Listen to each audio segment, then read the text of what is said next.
So కాబట్టి ఈ కూటమి ప్రభుత్వాన్ని నేను హెచ్చరిస్తున్నా, దయచేసి ప్రజలు ఇచ్చిన అధికారాన్ని 164 సీట్లని విచక్షణతోటి వాడండి.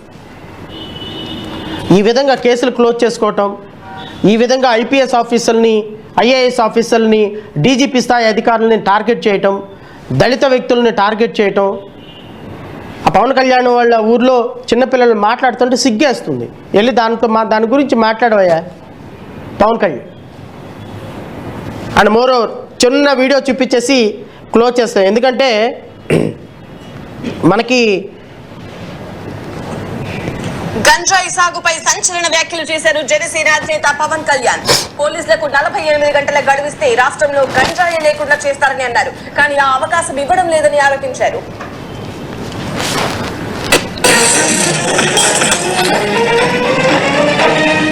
గంజాయి సాగు నిజంగా ఆపాలంటే 48 గంటలు ఆంధ్రప్రదేశ్ పోలీస్కి మీరు అవకాశం ఇవ్వండి. 48 గంటల్లో ఆంధ్రప్రదేశ్ పోలీస్ దాన్ని కట్టుదిట్టం చేయకపోతే అడగండి. మీరు ఇవ్వరే, మీరు బూతులు తిట్టారని చెప్పి వాళ్ళ మీద పోలీసు వ్యవస్థను వాడతారు తప్ప గంజాయి సాగు మీద పెట్టాలి మీ దృష్టి.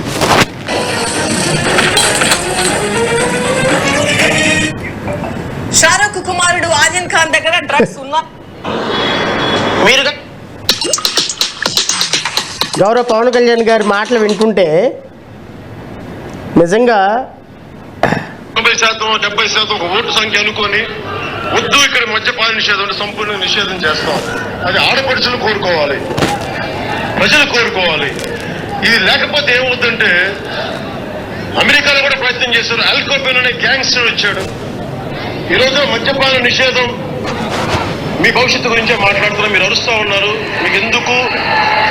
మీ భవిష్యత్తు కోసం మాట్లాడుతున్నా. మీరు ఎన్నిసార్లు పవన్ కళ్యాణ్ సీఎం అన్నాగా నాకు ఎక్కదమ్మా, ప్లీజ్. ఇబ్బంది చాలు థ్యాంక్ యూ. మంచి నేను కోరుకుంటుంది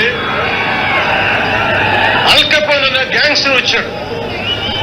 మద్యపాన నిషేధం ఎక్కువ మంది అడ్డదారులు తొక్కే సంపాదన పాలన ఎక్కువ చేస్తుంది. అలాగే గంజాయి ఈ ప్రభుత్వం వచ్చాక గంజాయి ఎన్ని రెట్లు పెరిగిపోయిందో తెలియట్లా. దేశం మొత్తం మీద 7.5 లక్షల గంజాయి 7.5 లక్షల గంజాయి పట్టుకుంటే దాంట్లో 26% 2,76,000 టన్నులు ఒక్క ఆంధ్రప్రదేశ్ నుంచి వెళ్తాం. ఒరిస్సాతో కలుపుకుంటే ఎంటైర్ ఇండియాకి 50% గంజాయి ఏఓవి బార్డర్, మన అరకు బార్డర్ నుంచి పోతాం. దీనిని వీళ్ళు ఎంకరేజ్ చేస్తా ఉన్నారు. ఈ వైసీపీ ఎమ్మెల్యేలు కానీ, ఈ వైసీపీ మంత్రులు కానీ. అదొక సంపాదన.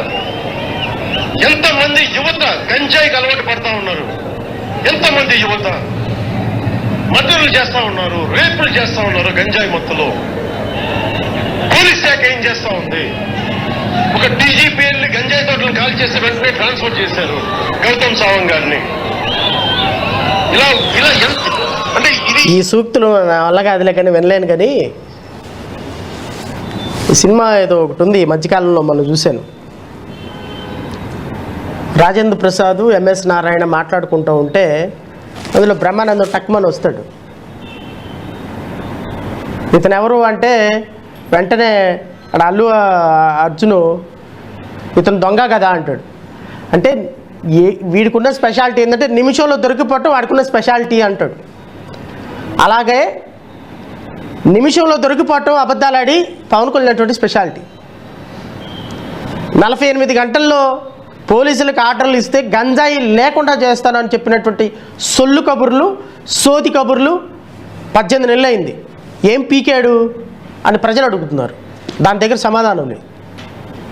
ఊరికి పోస్కోలు కబుర్లు, ఈ పోస్కోలు కబుర్లు చెప్పే ఈయన కోసమంట జడా శ్రవణ్ కుమార్ మాట్లాడి హైలైట్ అవుతాడంట. ఈయన గురించి మాట్లాడితే హైలైట్ అవుతారని చెప్పి మేము మాట్లాడుతున్నామంట. తెలంగాణలో కనబడితే ఇప్పుడు ఉంటుంది మీ హీరో గారి సినిమా. ఊరికే నోరు ఇచ్చారు కదా అని ఊరికే సొల్లు కబుర్లు, సోది కబుర్లు చెప్పుకొని ఇలాగా 48 గంటలు. ఏది 48 గంటలు? 18 నెలలు అయింది. గత సంవత్సరంతో పోల్చుకుంటే ఈ సంవత్సరం 2,40,40,000 కోట్ల రూపాయల కోట్ల 2,40,000 కోట్లకి 2,40,000 కేజీల గంజా ఎక్కువ దొరికింది. మన ఏబిఎన్ డిబేట్ మొత్తం అదే. గత సంవత్సరం 2024, 23, 24తో పోల్చుకుంటే ఈ 18 నెలల కాలంలో 2 లక్షల కేజీల పైగా గంజాయి ఎక్కువ పట్టుబడింది ఆంధ్రప్రదేశ్ రాష్ట్రంలో. ఏం చేస్తున్నావా నువ్వు? నీకు 48 గంటలంటే నీకు 48 సంవత్సరాలా? ఊరికే మన దగ్గర నోరు ఉంది కదా, సినిమా స్క్రిప్ట్ ఉంది కదా అని చదువుకుంటే వెళ్ళిపోయి ఇదిగో ఇప్పుడు కనపడకుండా పోయినాడు. వెళ్ళండి 10th క్లాసు 6వ తరగతి 7వ తరగతి దగ్గర పిల్లలకి మేము చిన్నప్పుడు వెళ్ళిపోయి బయటికి వెళ్ళి అవి కొనుక్కునేవాళ్ళం షాప్లోకి వెళ్ళి. అట్ట దొరుకుతుంది గంజాయి చిన్నపిల్లలకి స్కూళ్ళల్లో, కాలేజీల్లో, ఇంజనీరింగ్ కాలేజీల్లో. మన గౌరవ హోమ్ మినిస్టర్ గారు ఎక్కడికి వెళ్ళిపోయినారో ఎవరికి తెలియదు. గౌరవ ఉప ముఖ్యమంత్రి గారు గంజాయి గురించి మాట్లాడరు, గౌరవ ముఖ్యమంత్రి గారు మాట్లాడరు, గౌరవ మంత్రి గారు మాట్లాడరు. ఈ లా అండ్ ఆర్డర్ను చూసే ముఖ్యమంత్రి మాట్లాడు, హోమ్ మినిస్టర్ అనిత గారు మాట్లాడరు. మరి ఏం మాట్లాడతారు? గంజాయి లేని రాష్ట్రాన్ని చూపిస్తానని చెప్పి కత్తిరెట్ట పట్టుకొని మాట్లాడింది అనిత గారు. ఏమైపోయారమ్మా? సో రాష్ట్రంలో ఇన్ని సమస్యలు పెట్టుకొని వీళ్ళు మాట్లాడినటువంటి మాటలకి మనం మర్చిపోయిన గూగుల్ మర్చిపోదు కదా సార్. మనం చేసినటువంటి వాగ్దానాలను గూగుల్లో ఉన్నాయి, ఇప్పుడు యూట్యూబ్లో ఉన్నాయి. దీని గురించి సమాధానం చెప్పంటే నవ్వుతారు హే అని. వీళ్ళ గురించి ఎంత తక్కువ మాట్లాడుకుంటే అంత మంచిది. రాష్ట్ర ప్రజలు అర్థం చేసుకోమని కోరుతున్నారు. రాష్ట్ర ప్రజలు ఈ విధంగా ఇట్లాగా వచ్చేసి అధికారం కోసం అబద్ధాలు చెప్పి నాకు 48 గంటలు ఇవ్వండి, నాకు 15 సంవత్సరాలు ఇవ్వండి. నువ్వు 48 గంటలు అడిగావు గంజాయి సాగును తీసేయడానికి. 18 నెలలు అయితే 2 లక్షల కేజీలు ఎక్స్ట్రా గంజాయి పండించావు రాష్ట్రంలో. నీకు 15 సంవత్సరాలు ఇస్తే ఏం చేస్తావా ఆ రాష్ట్రాన్ని? 15 సంవత్సరాలు కావాలంటే ఈయనకన్నా చంద్రబాబు నాయుడికి ఇంకా దోచుకుందాం, ఇంకా రాష్ట్రాన్ని నాశనం చేద్దాం, ఇంకా ఎస్సీ ఎస్టీ బీసీ మైనార్టీలని ఇంకా దేశం రాష్ట్రం నుంచి వెళ్ళకూడదాం, మేమే సనాతన ధర్మాన్ని సనాతన ధర్మానికి ప్రతీకగా నిలబడదామని. ఈ మాటలన్నీ ఆపేసి ముందు పరిపాలన మీద కాన్సన్ట్రేషన్ చేయమని, రాష్ట్ర అభివృద్ధి మీద కాన్సన్ట్రేషన్ చేయమని నేను గౌరవ ముఖ్యమంత్రి గారిని, అధికార యంత్రాంగాన్ని కోరుతున్నా. రఘురామకృష్ణరాజు గారు కూడా మీరు ఇమ్మీడియట్గా తెలుగుదేశం ప్రాథమిక సభ్యత్వానికి రాజీనామా చేసి డిబేట్లకు వెళ్ళటం మానేసి అసెంబ్లీలో బిజినెస్ రూల్స్ చదువుకొని, సుప్రీంకోర్టు రూల్స్ కూడా చదువుకొని how A speaker should be అనే దాని మీద కాన్సన్ట్రేషన్ చేయమని, మిగతా వాళ్ళ మీద కాన్సన్ట్రేషన్ తగ్గించమని మనస్ఫూర్తిగా కోరుకుంటూ మీడియా సోదరులందరికీ హృదయపూర్వకంగా నమస్కారాలు తెలియజేస్తూ జై హింద్.